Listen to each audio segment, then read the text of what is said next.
So, hi, everybody, and welcome to a brand new year, 2024, for all of us, of course. And it's, in fact, episode 213 of Level Up, 60 minutes, of course, of live Q&A, where your questions really do drive the show. Now, if you're watching on YouTube, then that's fantastic. You can, of course, find out much more about what we do at APMG in our channel. So do give this video a like and take a moment to subscribe to the channel to find out much more about us. It's totally free, and it really does help lots of other people find our content. Ella Gavahan is actually over in the social chat today. So if you're joining us live, either on YouTube or LinkedIn, do let her know your name and, of course, the city from where you're joining from around the world. She's going to post some links into the chat for you to vote up the questions that you would most like answered, and, of course, for you to be able to add your own. If your questions are selected, then your name's going to appear in the credits, quite right, too, at the end of the show. So do get those questions in early and to stay with us to see all of that happening. At this time of year, of course, it's a brilliant time to take a moment to review our own professional development, which is often put on the back burner in favour of helping others, not just from our own selfish perspective, but also thinking about the value that we can bring to our wider teams. Setting new goals and working towards them will, of course, help accelerate our personal and professional growth and deliver that new value back to others. So how do we go about setting goals? And where should we begin?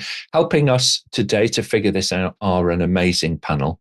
So let's jump straight in and meet them. Bev Andrews rejoins us today. She is, of course, Director at Aspire Change Management and is based in Western Australia. Her work has taken her across industries and time zones all over the world, actually. She's passionate about nurturing, coaching and mentoring. So a fantastic person to have on the panel today to give us some pragmatic advice, and a really inspirational leader as well. So welcome back to Level Up, Bev. Great to see you. Fantastic. Thanks, Nick, and Happy New Year to everybody. It's great to be starting the new year with a wonderful topic. Yeah, absolutely right. Happy New Year to you too. Marion Bell rejoins us. She is, of course, a management consultant over at the Institute of Management in Australia. She leads a wide variety of change and project initiatives across her client base. She champions continuing professional development and has secured her own promotion through this. So, Marion, we might tap into some of your more personal experience as we go kind of through the show today. Welcome back to Level Up. Thanks very much, Nick. It's great to be back. And this is a topic that's really close to my heart, because I feel if you plan for your future, then your future is going to look very bright. Thanks. Thank you very much. It is a good point, isn't it? If you don't plan for it, it's unlikely to happen. Bina Champaneria joins us, of course. She is associate trainer over specialising rather in project management, and she draws on her experience in both the commercial and the university sectors. She's also host of a popular webinar called Project Manage Your Life, where you apply the concepts and the principles of sound project management to actually deliver better value and outcomes for yourself. That's very attractive. Great idea, Bina. She's a respected coach and mentor to many as well, and a fabulous panelist. Welcome back to Level Up, Bina. Great to see you. Thank you very much. It's great to be back. And, what a great time to think about New Year's resolutions. We're all doing this. So in our personal life, so let's do it in our professional life as well. So yes, I'm looking forward to the conversations and information. Thank you. Yeah, fantastic. And I think given that work is structured, I think we've got more chance of keeping, let's keep the work ones, keep the ones in your personal life as well. But let's keep the work ones that set out as we mean to go on. Laurie Bowman is a trainer with Synchrony projects, where his passion for sustainable project planning, risk management and control is reflected across his work. He takes a pragmatic approach to helping his clients, and he's deeply invested in helping each and every one achieve their goals. Welcome back to Level Up, Laurie. Great to see you. Happy New Year, Nick. Very good to be here. Welcome, fellow panelists and listeners. Really looking forward to today's session. Thank you very much indeed. Completing our panel today is Etienne Shardlow. He returns to Level Up. He's, of course, the CEO and the lead trainer at Symphonise Consulting. A regular panelist, I think, from the very beginning of Level Up, almost 3 years ago now. Etienne focuses on helping his clients align their business strategies with enabling technologies and governance. So welcome back to Level Up. Etienne, have you set yourself some New Year's resolutions?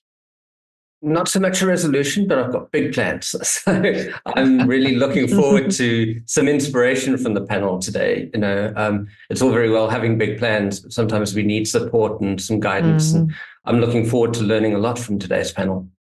Yeah, most definitely. If you're in a community, a practice, you can help each other, can't you? Grow and develop and build your competency and capability, and we all need that.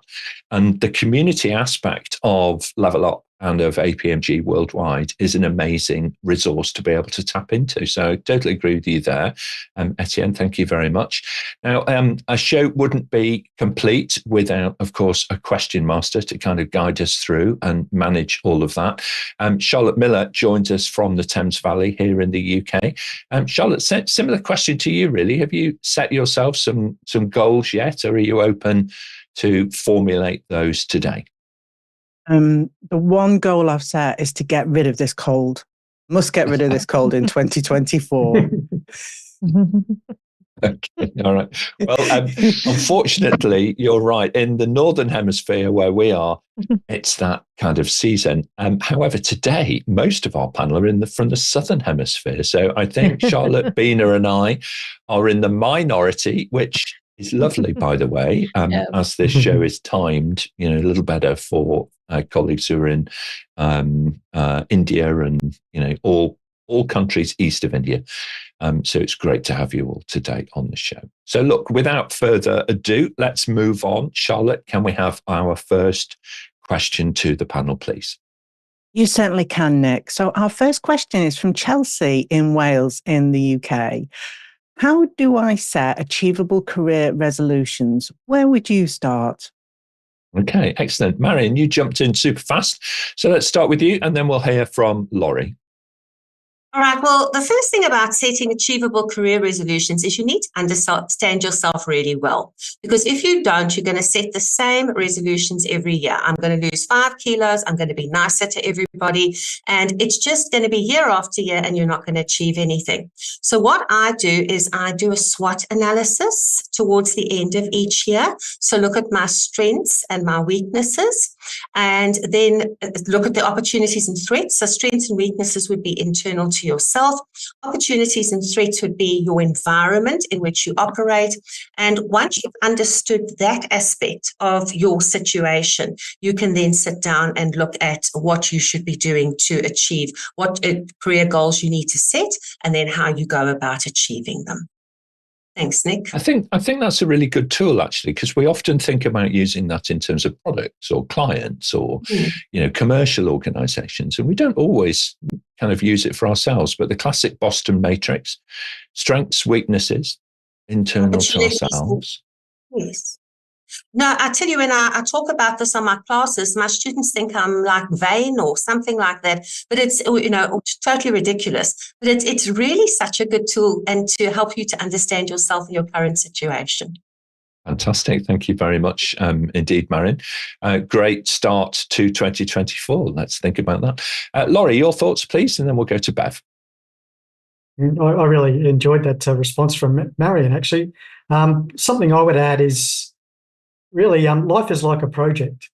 And so if you've been involved in planning a project before, it's not something we do in isolation. We tend to engage with subject matter experts, get second opinions, third opinions, fourth opinions.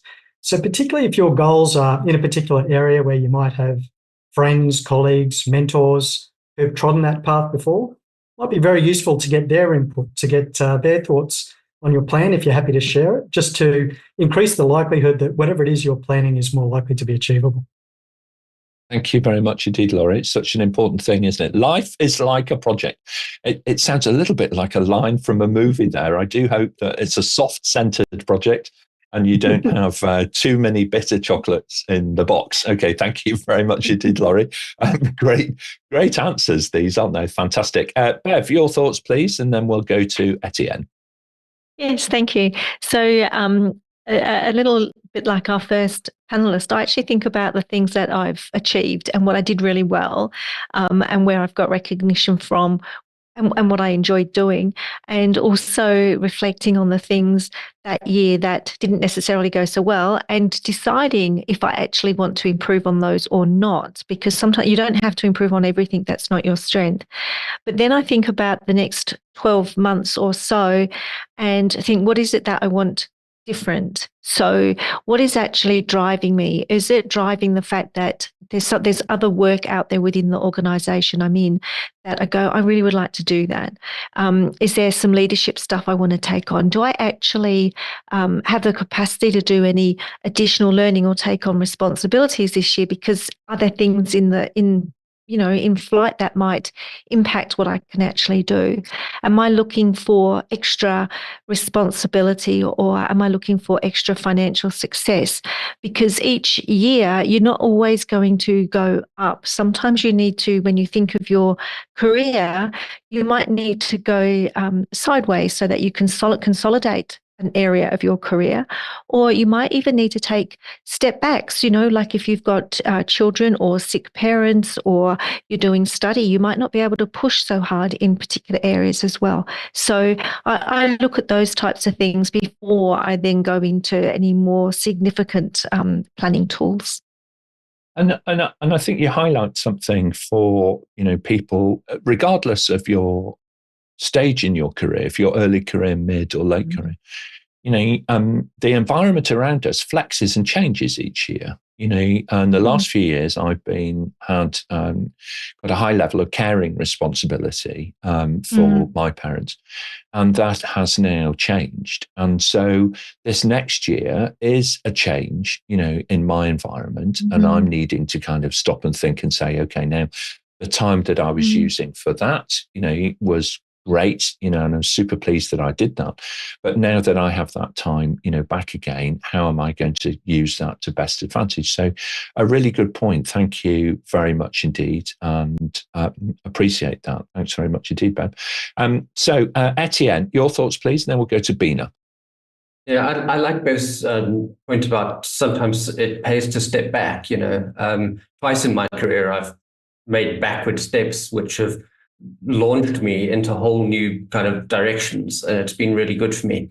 I think for me, the key to this question is achievable career resolutions. And I think in order to make something achievable, we need to focus on the reason why we want to do whatever it is we want to do. So whatever your resolution is, if you want to achieve it, it's got to somehow be connected to your purpose. It's got to be connected to the reason why you get out of bed in the morning. And if you don't have that connection, it's going to make it a lot more difficult for you to achieve. So always align whatever you commit to achieving with whatever your purpose is, whatever drives, whatever motivates you. And for me, that would always be key.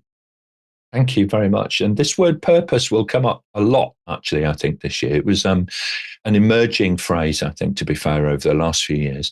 But it's starting to gain some real traction. If you're thinking about purpose, we might put that actually to the audience and ask you. So I can see lots of you online. So give us your thoughts. What is the purpose statement, for yourself as an individual or for your organization, if you happen to know it? Share some different purpose statements with us online. That would be really great. So thank you. Bina, your thoughts, please, and then we'll go back to Marion. Okay. Well, I totally agree with everything that's already been said. First of all, reflect back on 2023. How did it go for you? And Marion was talking about strengths and weaknesses and so on. So what worked well for you? What were your strengths? Which areas did you feel there were gaps in? So before jumping into the next thing, you need to sort of take stock of what happened, what's the current situation, and also what do you want to do? Which direction do you want to go in? So there is that need to sort of investigate and do a survey of yourself and see what you like doing. And you might consider things like, well, what do I want to stop doing in the future? What do I want to continue doing? And what do I want to start doing? It doesn't mean that you drop everything, because some things that you're doing might be brilliant. So there is that time needed to reflect back.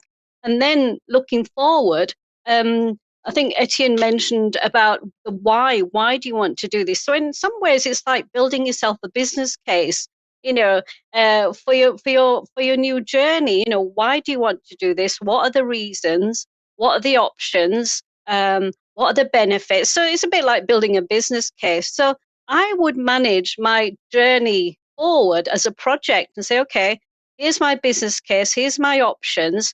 And another key word was achievable. So I think often people try and build too ambitious goals along the way. They set the standard so high, and that's why you hear of people going to the gym every day, and then that tails off. It's small chunks. So again, if I introduce the word agile, work in an agile way, do small things. Don't have your expectations so high. So if I just recap, look at where you've been, what's your current situation, and going forward, manage it as a project. What's your business case? What are you going to do? Set your small goals, and be prepared to make changes. Yeah. So I'll stop there before I carry on. But those are the two main points I wanted to mention just now. Well, wonderful. No, thank you very much indeed. What a brilliant question to get us going. So thank you to Chelsea for submitting it. Perfect start to the show. And thank you very much indeed, panel. Now, talking about our producers, of course, set the questions for us online every event. So we're just going to jump over and welcome some of our producer audience online. So Gwen is joining us from Surrey here in the UK. So a little dark and a little chilly this morning in the southeast corner of England. So welcome, Gwen. Great to have you online with us today. And Ayodeji joined us from Greenwich, a little further east and a little colder as well, I think, actually, if that's Greenwich in the UK, but it might not be, because there's quite a few places around the world who share that name as their city. Boleslaw rejoins from Poland, so fantastic to have you online. Looking forward to your contribution in the chat. Boleslaw always is a regular viewer, actually, and contributor to the Level Up community, and a great person to connect with online as well, actually, if you follow him on social media. And Val is joining us today from West London. So really great to have you on the team as well today. Okay, well, very good. Let's move on. Talking about questions, Charlotte, I guess we should take our next question for the panel, please. Thanks, Nick. This is a similar question to the last answer. So Melissa from Ireland asks, how applicable are SMART goals when setting and achieving New Year career resolutions? Okay, Laurie, let's mix it up a little bit. Why don't you start us off on this one? And then we're going to hear from Bev. Yeah, this is a great question. And the answer for me is they're highly relevant, particularly when it comes to achieving goals. And I really liked that metaphor earlier of the business case. By having the business case for yourself for the next year, if you then design SMART goals, it really helps you with the execution of those goals and the accountability. So making them as specific and measurable as possible, so that as you're going through the year, you can check on, you can have that level of accountability. And of course, the more relevant they are, the more likely it is that they're going to be tuned in to whatever that original business case was. So absolutely. Once again, life is like a project. So the more we can keep ourselves accountable, that we can track and measure realistic goals, the more likely it is we're going to set ourselves up for success at the end of the year. I do apologise. Thank you very much, Laurie. You got in three of the descriptions of what that acronym actually stands for. So I'm not going to ask you for the other two, but we are going to hope that the rest of the panel kind of fill in for us. So I picked up the specific, I picked up the measurable at the beginning. There was a third one in there already. Viewers, you could figure that out and type it into the chat. All right. If you also know what the SMART acronym actually stands for, that would be great. So let's move on. Thank you very much, Laurie. Bev, your thoughts, please, and then we'll hear from Bina. No problems. So for those of you that are not familiar with SMART, it's specific, measurable, achievable, realistic, and time-bound. And we've got that in the chat, so it's a bit of a cheat, really. But I think SMART goals are a very simple tool that you can use. And when you think of a business case, put that into some simple processes for yourself, like how much time have I got to invest? What's my return on my investment going to look like? What does success look like for me? What type of obstacles am I likely to come across? So what's the risk of these happening or not? And then when you write your goal and you follow the SMART approach, you can then test that R for realistic is a lot of the time that's where we actually fall over. The example that Bina gave us around the gym, it's not realistic to say I'm going to go to the gym 7 days a week, right? We're always going to have a morning where it's too dark and cold. You guys get snow. We wake up with 30-degree mornings, that type of stuff. So and the other thing that when you write your goals down, you're more inclined to look at them and read them and track them.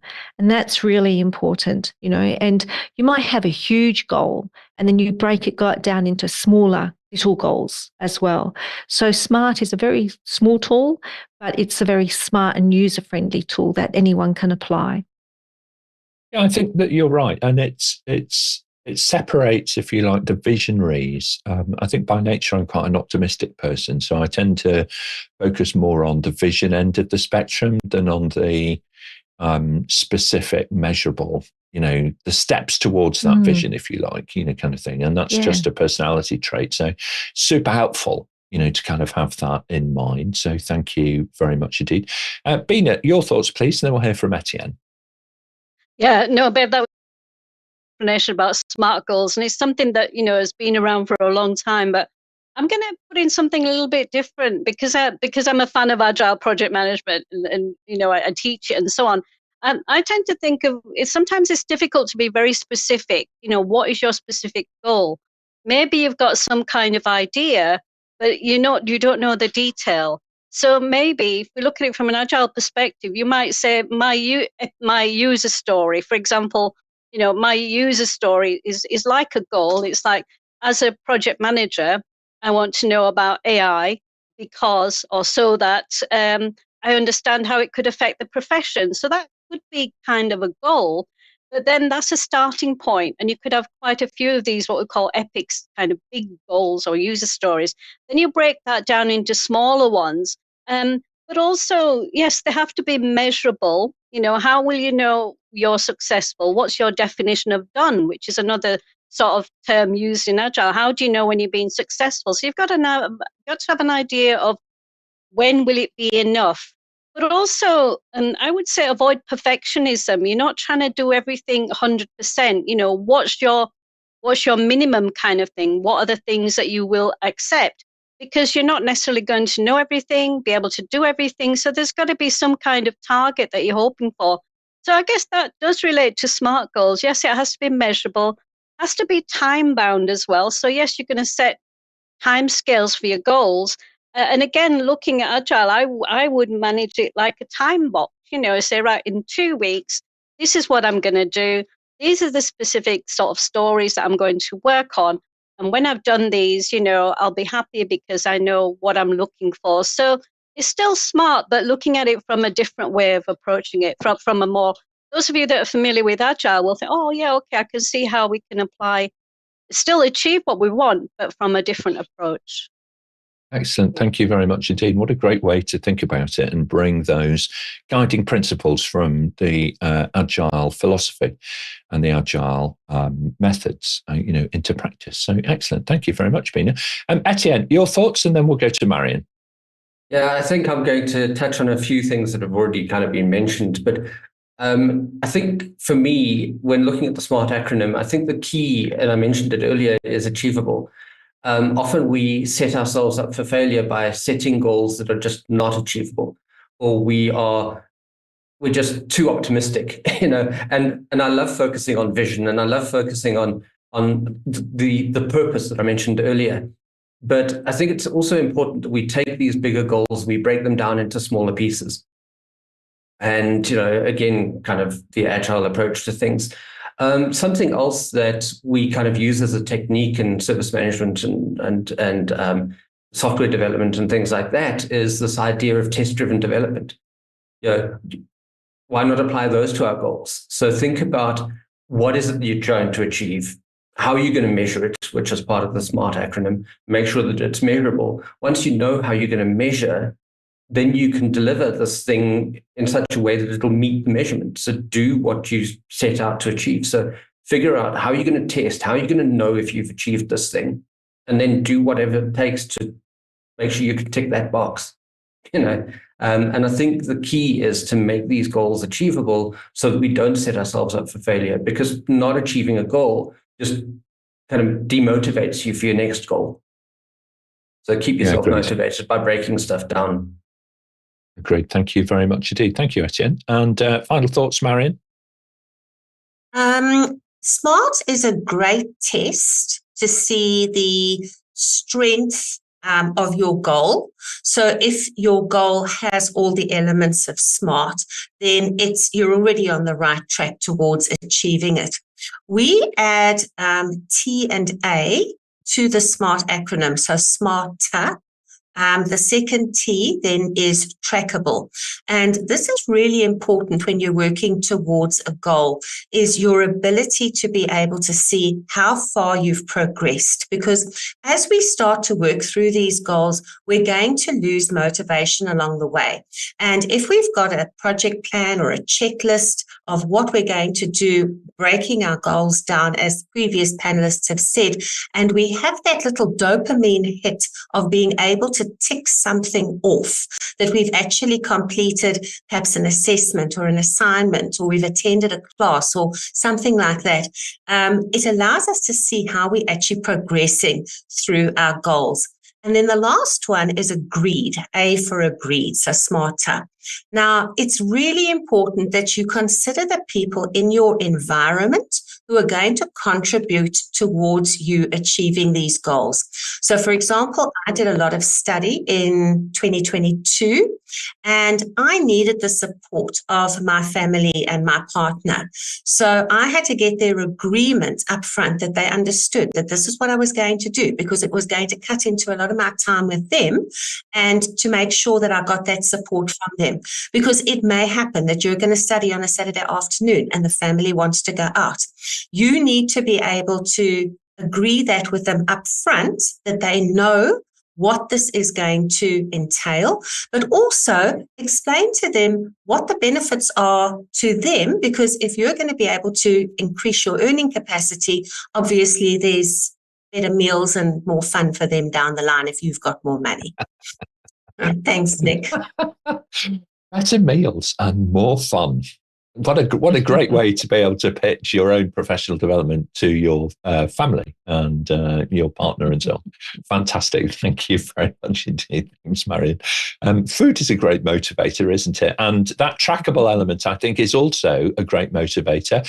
And many of us have signed up for loyalty programs, and we kind of look and we see how many points we're acquiring, whether that be in our world of travel or our world of retail shopping. And so on. So yeah, it's an important human element to track things over time and get into those good habits. Now, we've got a large audience online today. We could really see that. We have a smaller audience contributing in the chat. So not everybody has said hello in the chat. Come on, folks. Fulfill your first New Year's ambition, which is to build a better professional network. Just jump in, say hello. It's totally free, and you're in a safe space to say hi. And please do get your questions in, because we're already halfway through the show. So if you'd like your question to be put to the panel, now is definitely the time to jump right in there and ask something. And however straightforward that might be, about making your own plan, or you're in a particular career and you're looking for that kind of next step and so on.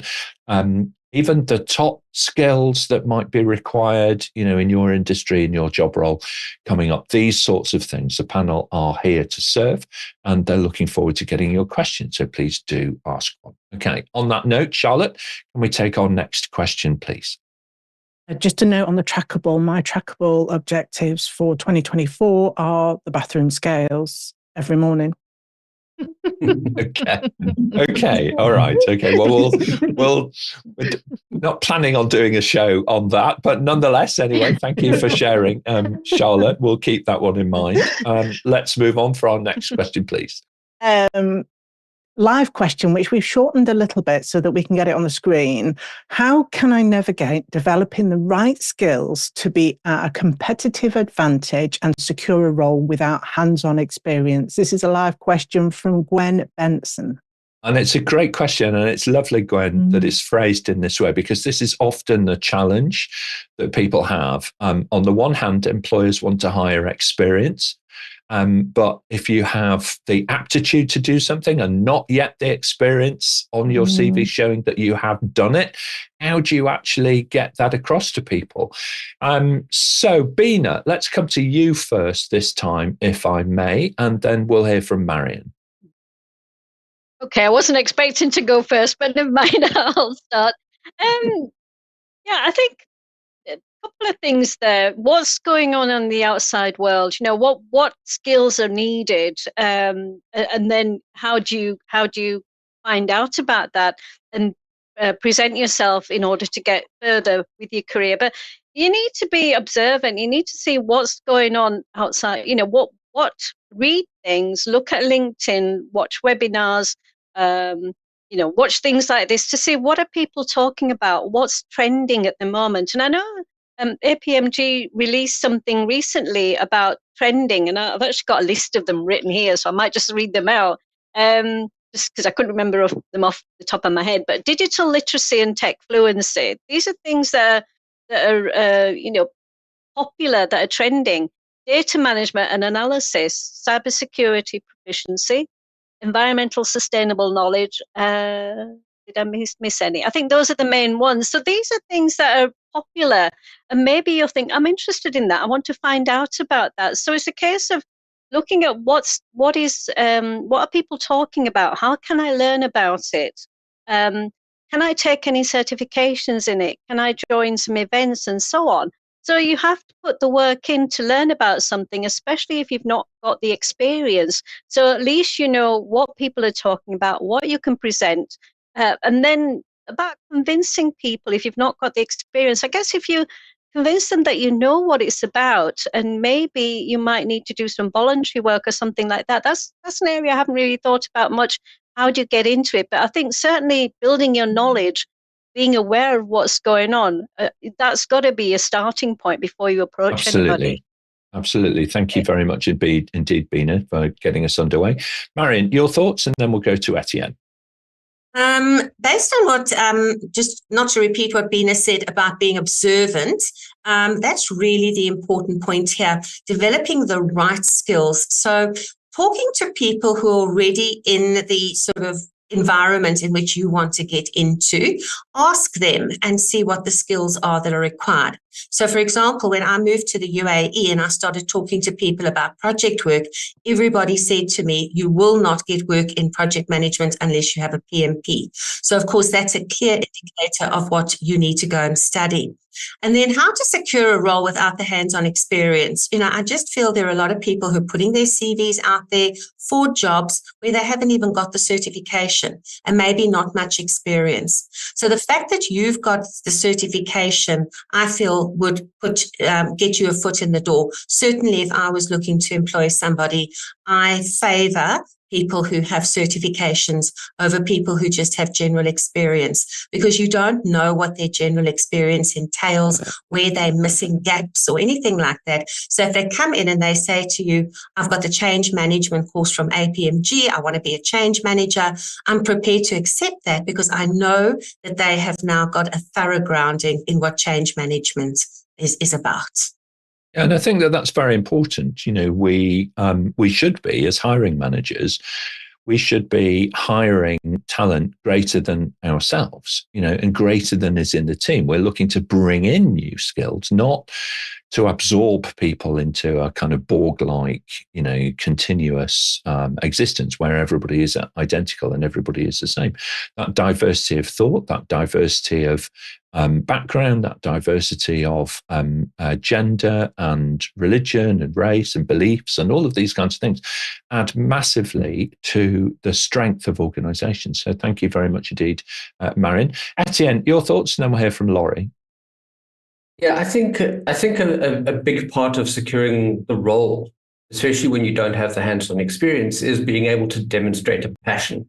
And having done some kind of qualification or some kind of research or reading, or being able to demonstrate some kind of passion in the area is already going to give you a kind of strong point to start from. You can show that you're passionate about this. And then I think the second thing, in order to secure that role where you don't have the experience, is to show that you have this willingness to learn. So it's not just about being passionate, but also being willing to learn and kind of start from the bottom sometimes. I mentioned stepping back. Sometimes we do have to step a little backwards. We can't always kind of jump in at the top of a new area, a new field. We've got to take a step back. So if it is something new, show that you're passionate, show that you're willing to learn. And if you can demonstrate that, often the hiring manager or the team leader where you're volunteering will jump at the opportunity to give you an opportunity. Yeah, absolutely. Thank you very much indeed. Thanks, Etienne. Great advice there. Laurie, your thoughts, and then we'll hear from Bev. Once again, I really enjoyed the other panelists' answers. I think my response is almost a combination of Etienne's and Bina's to me. So to navigate the right skills, so the right skills are different for everybody. If you can find that combination of what are the external trends, what does the world need, as Bina touched on. But if you combine that with what is my natural, what am I naturally passionate about? Who am I? What do I actually love doing? Because that is where your competitive advantage is. If you're doing something that you love, nobody can compete with you. So if you can somehow find that intersection between what people really need, what the world is looking for, and what you love doing, and pursue skills in that area, then highly likely you're going to be successful and certainly very competitive against somebody else who may not share that same passion that you have. Yeah, it's a common saying, isn't it, that if your passion in life is your work, then you don't work a single day. Or somebody said it perhaps more eloquently than I've been able to remember it. But nonetheless, it's super important. It's got to mean something to each of us. If your passion is there, it will shine through. It will shine through. And so therefore you're able to, when you get that chance for an interview, you're able to put that across. Now, I would actually argue that you're more likely, to Marion's point, of getting an interview if you have a certification that crystallizes your aptitude to do something, because then you'll get through that first or second stage filter. And then in interview, your passion can shine like a beacon. And it's really hard to resist as a hiring manager if somebody just comes in almost like the character Tigger. They've got so much energy and so much drive, and it's like, come on, let's do this. It's very hard, to resist that as a hiring manager. So good luck to you if you're in that situation. Thank you, Laurie. Final thoughts on this, please, Bev. So when I was reading the question, I was looking at the competitive advantage. So I think when you're thinking about the role or a group of roles that you might want to go for, what does the competitive advantage look like? And passion, definitely. But there's a lot of skills that are human skills that make us better leaders, for example, that we can communicate a lot more effectively. Storytelling is a real skill that is going to take us into the future. Being able to problem solve and use your judgment. There's a lot of those types of skill sets that really give you the competitive advantage. Being calm under pressure. And they're things that you can practice outside outside of a workplace. So someone mentioned, one of our panelists mentioned about volunteer work, joining a school committee, putting your hand up at an association that looks at, as part of a professional outcome for what you're looking for. Those types of things give you the chance to not just network, you can get a mentor. You can ask in very safe places around the types of work that those types of roles are actually doing. And I think there's two challenges. Either if you're in an organization and you see a role forming that you want to move to is very different to when you're outside of an organization trying to go in a little bit cold, because you do actually have to get through the first barrier of getting that interview, and that can be hard when you're quite cold. So thinking about the type of referees that you're going to have that you put on your CV, because that's really important. And the last one I was thinking of was like the example of if you come from a more traditional project management, for example, so I'm going off some of Bina's examples here, and you're wanting to move into say like a Scrum Master, you can go and get the certification, but what are the elements of that makes a Scrum Master successful? What gives them that competitive advantage? And I would break that down into little chunks of the experience that you have got and the way that you do things, and put them into the roles that you're working in at the moment. So with a Scrum Master, being able to do retros, so practicing with your team or just using an example within a team to go, let's just take a moment and just reflect on what we've done in the last month, so that when you actually are faced with an interview, you can then give some examples that are relevant to the role, even though you've not necessarily got hands-on experience, because you've taken little parts of that learning and put them into practice. So they're the sorts of things that I would look at. Thank you so much indeed. Some great advice there. Volunteering, find a coach, find a mentor, get somebody on your side, help bounce these ideas off other people. How would you go about this? How can you help me achieve my goals? Boleslaw comments in the chat. It's going to continue with training and certifications.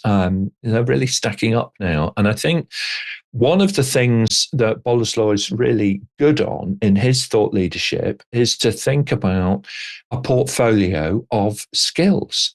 Across our working life now, few of us are stovepiped in the way perhaps previous generations were. You were a junior clerk, and then you were a senior clerk, and then you might be the head clerk. Very few of us have those kinds of careers anymore. It's much more likely that we're going to need a wide variety of experience, skills that we acquire over a period of time. And that's what builds resilience and competitive advantage to the previous questioner's point. All right. So very good. Do think about, I would suggest as well, think about the things that differentiate humans. Think about your facilitation skills. How do you contribute in meetings?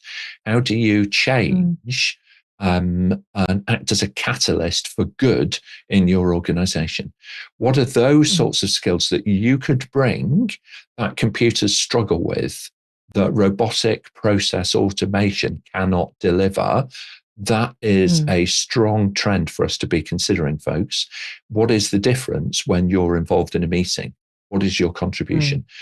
Can you affect the outcome by the way in which you do your work, not just what it is that you actually say? So I can feel a whole show coming on around that in the future. Thank you very much indeed, panel. Charlotte, let's move on and we'll take our next question, please. Thanks, Nick. Our next question is from Melissa in Ireland. How would the panelists ensure that boundaries are set and kept to ensure that critical life-work balance becomes an important positive component to success?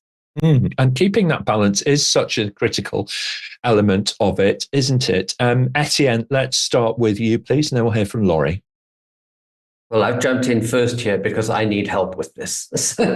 So I'm going to add my 2 cents and then back off so I can learn. So as a small business owner, something I really struggle with is kind of knowing when to stop and when to spend time with family and when to just take it easy. And so something I've learned over the last few months is that when I don't take a break, I don't give my best. And so I need that time out.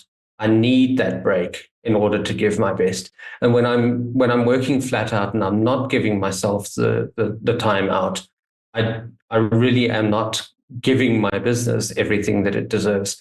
And so I need to step back. And so one of the things that I'm committed to doing this year is taking my weekends. So I've set myself a rule. I don't know, and this is why I'm waiting for the panel to give me advice. I need to know how I'm going to force myself to take the weekends off.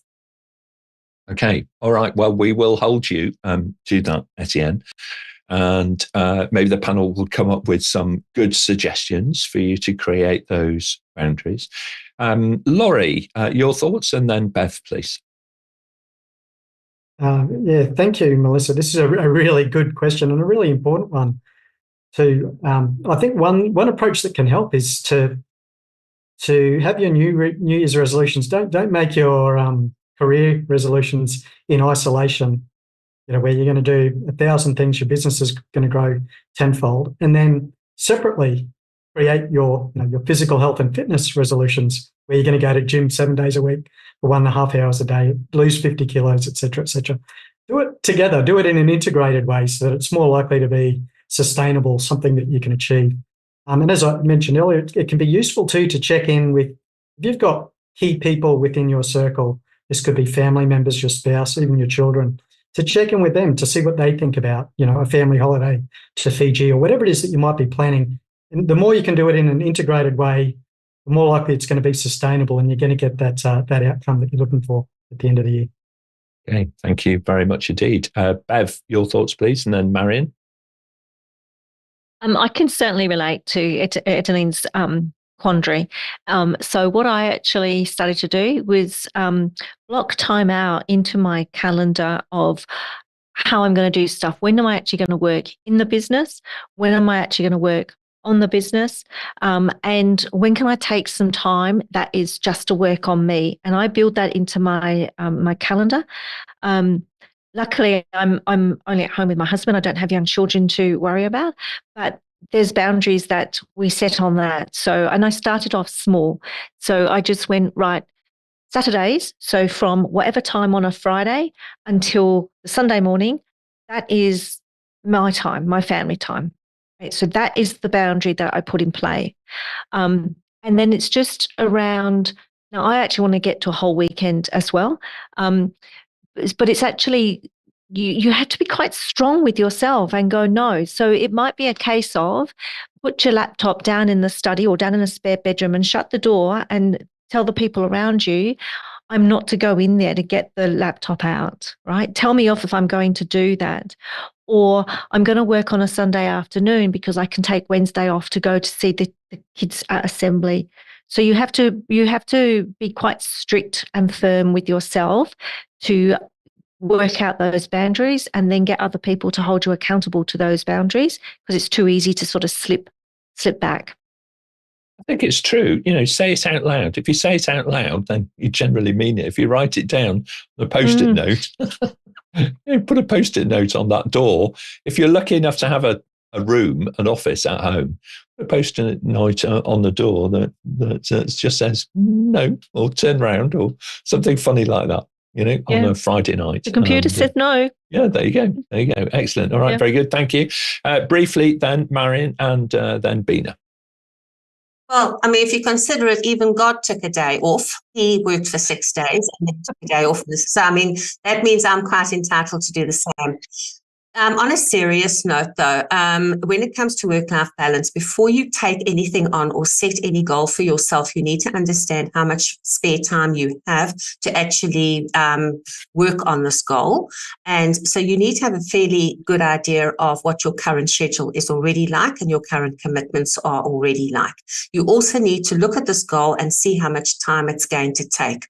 We have a lot of students doing Diploma of Project Management with us. We tell them that it's going to be 1,000 hours. And I don't think any of them take us seriously until they actually start. And then they haven't factored that into their sort of living experience. So it's really important you understand how much spare time you've got and how much time the goal is going to take. Yeah, I agree with that. Super important. Thank you, Marion. And final thoughts on this, Bina? Yeah, I started doing this actually, and we all have a digital calendar, don't we? And you can color code things. So what I've started to do is in my Outlook calendar, for example, I would say, okay, this is what I'm doing at this time. I'm going to the gym, color code that. I'm going there, color code that. I'm going to study. So the color coding really helps me. So I just look at it. I think, okay, blue means this, orange means that. Um, so it's the intention of what I'm going to do that I mark it down. And if for any reason I say, oh, I didn't do that, I'm not going to delete it. I'm going to move it to somewhere else. So the thing still gets done. So you have to be flexible in your calendar, but making it visual, you've got your color codes, you can see what you're going to do. And that's helping me, because even things like, oh, I've got to do a bit of admin, so I'm looking at what's important. What do I need to do? So there's a balance there of work and other things as well. And also time boxing your work, again, is going back to how much time do you dedicate to doing something. So if I'm reading, I'm not just going to read and read and read. I'm going to say, right, I'm going to read for 45 minutes. Then I'm going to take a break. So this is what I did when I was doing my MBA from a distance learning thing. I would say, I'm going to study for 45 minutes. I'm going to have 15 minutes off. And that 15 minutes felt so good because I could do something. So that's a bit of work-life balance, if you like, but that 15 minutes was important. So it's about measuring your time as well. How much time are you dedicating? Making sure you're leaving time for other things as well. And the last thing I want to talk about, just mention, is the writer Stephen Covey talks about 7 habits, I think it's called, his book. And one is called Sharpen the Saw, which to me is like, if you keep using the saw all the time and you don't take time out to sharpen it, it's not going to work very well. So that could be like the brain, you've got to take some time out, actually. Very good. Yeah, Stephen Covey, great book. If you've not read it, there are also summaries and some really good, actually, TED Talks that could be of benefit to everybody. Thank you, Bina. So I think time is working against us, but I do think we've got time to take in one final question. So, Charlotte, can we have that for the panel, please? Nick, it's a question from Carrick Brown. We've shortened it a little bit so that it fits on the screen. Is there a conversation about and research into skills approaches that enable successful stakeholder engagement with people who identify as neurodivergent? Well, it's a really good question, Carrie. And I'm going to signpost a couple of things just ahead of the panel here. We do have a stakeholder engagement show coming up, actually, in just over a week's time. So we'll be signposting that at the end of this episode. So you might want to tune in for that. But neurodivergence is super, super important that we understand it better. What are our thoughts, panel, on research or skills or approaches that we might use so that A, we can recognize neurodivergence, and also B, how we can best engage with a broader spectrum of people wherever they are on that spectrum. Laurie, start us off. What are your thoughts? Well, so to answer the question, I'm not sure so much about research and skills and approaches, but something that I've found very useful, or to help me, particularly as a trainer, was understanding neuro-linguistic programming. And it simply looks at the different ways that people naturally like to receive information so that they can process it better, which really I found helped me be more welcoming and more sensitive to the different sorts of thinking styles that people had.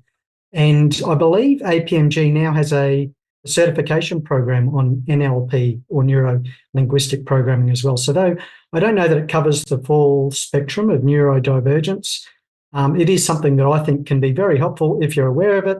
People like to receive information, process information, and think in different ways. I think that can make us better leaders and be more welcoming and accepting of people who might think in different ways. Okay, thank you very much, Laurie. I'll come back to the neuroscience qualification in a few moments, if I may. Bev, your thoughts on this? I don't think we do enough in this space. And so I'm pleased, actually, Nick, that APMG are going to take the lead there early in the year. I don't think we do enough. I don't think we understand enough. I don't think organisations dedicate enough time for leaders to understand. I don't think we talk about it enough. I don't think we cover it enough when we think about change and how change impacts people. We don't think about it from a stakeholder perspective. So I think there's a big gap here. And I think there's opportunities for us to be more successful leading change by embracing neurodiversity. So that's my answer. I absolutely agree with you. And from a perspective around understanding people, neurodivergent colleagues bring incredible insight and incredible skills, but we ourselves are often find it tricky to be able to tap into that talent and leverage that talent, in an appropriate way.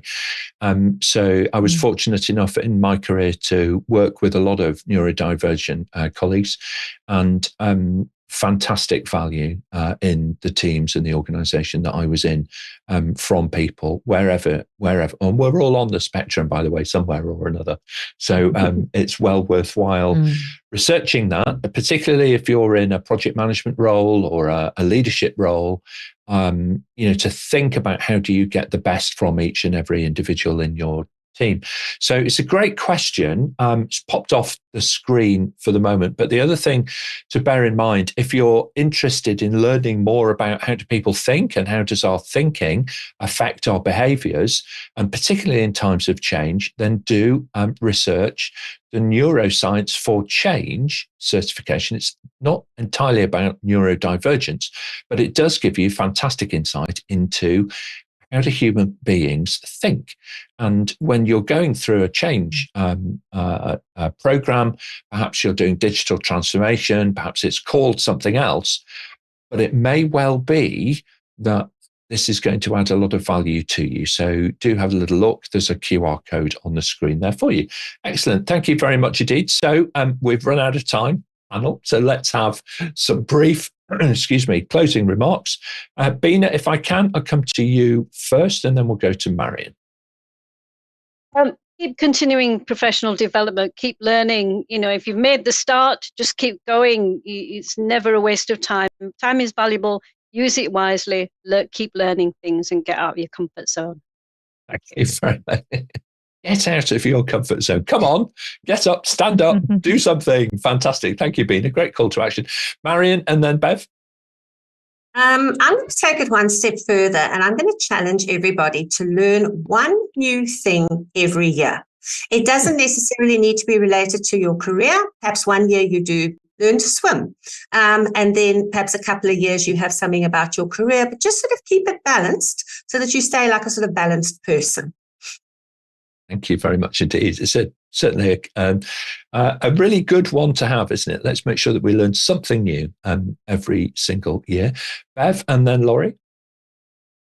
I guess my observation is around the amount of learning you can do that costs you nothing except for your curiosity and making some connections with people. And, for everyone that's been on this call, we've made connections with people, and there's so much that you can learn through what people do as individuals professionally, but personally, and we are a whole person, and we should consider that. So I would say keep building your professional network and start with that today. So that's my gauntlet for people to try. Thank you very much indeed, Bev. Great call to action for all of us. We're all available on LinkedIn. Our profiles are linked from the apmginternational.com website. Just look at events and pick today's event. You can click straight through and connect with any of us on a professional basis, on LinkedIn. So thank you, Bev, for that. And I know the panel will be most welcoming of you to link up with them. Laurie, your thoughts, please, and then Etienne. I'd just like to say thank you to the listeners for their excellent questions, and to the fellow panelists. I learned so much from the awesome variety of responses that we had today. I guess the only other thing I would add is to, as you make your resolutions, be adaptable to change. Things might change as you go along. Keep an open mind and just have that intention for the year. And you never know how you might navigate through and get there. Yeah, thank you. Good point, Laurie, because things do change. And Etienne, you're basking in the warmth, I think, I'm imagining anyway, of a South African summer. So at this point, your final thoughts on today's episode, has it been helpful? It has been, and I'm really excited about this new year. As I said, I've got some big plans, and I think the advice that I'm giving myself and the advice that I'm passing on to everyone else is even the biggest plans are achieved in small steps. So what am I doing today to get me closer to that goal? What am I doing this week to get me closer to the goal? What am I doing next month to get me closer to the goal? And I think, year resolutions at a year level are often overwhelming. So break it down. Yeah. Small steps. What am I doing today? Absolutely. Thank you very much indeed. Thank you to everybody who's online. Charlotte, your reflections on the first show of the year of 2024? It's been amazing. Thank you so much to our panel and to our viewers. Unfortunately, we weren't able to ask all of our live questions, but we have the same episode again on Friday, so that we will ask the live questions on Friday's episode with the same title. All right. Okay. Different panel. Different panel. Different panel. Yes, of course. Me and you are there, but different panel. Okay. All right. Very good. Thank you very much indeed. Charlotte, excellent. So moving on then a little bit, I think. Thank you, first of all, from our producers online. You've done a great job for us again today, coming up with some fantastic questions to ask to the panel. The show is entirely driven by you. So really great questions like we had today, produce the quality of the answers and so on. So thank you. Thank you, panelists, on behalf of everybody for giving your time so generously and answering all of the questions so very well. Now, moving on then, over on our website, you can search for the answers to more than 2,100 previously asked questions on Level Up. It's totally free and it connects you with just under 300 experts now from around the world. So it's a great resource for you to be able to use. Don't forget that you can also listen to the audio versions of the shows on your preferred podcast platform. Just simply search for APMG International, Level Up Your Career, and you'll find it really easily. Coming up on Level Up over the next couple of weeks, we've got the second of our sessions, as Charlotte mentioned, on career planning this Friday at 2 p.m. UK time, followed next Monday with our first session on how to engage project stakeholders. This was a question actually from today's event that we might want to carry forward actually, team, into Monday's episode as well. And then what we're going to be looking at is a session on building digital leadership skills. Okay. And they're going to feature strongly on the episode on Friday the 19th at 2 p.m. So I was a little bit thrown there by the sequencing of what's coming up. Anyway, never mind. There we go. All right. Just do ask us, by the way, and we'll send you a personal summary of what's coming up on Level Up and how you too can join us here on the panel and, of course, level up your career with APMG in 2024. So thanks very much, everybody. We'll see you next time.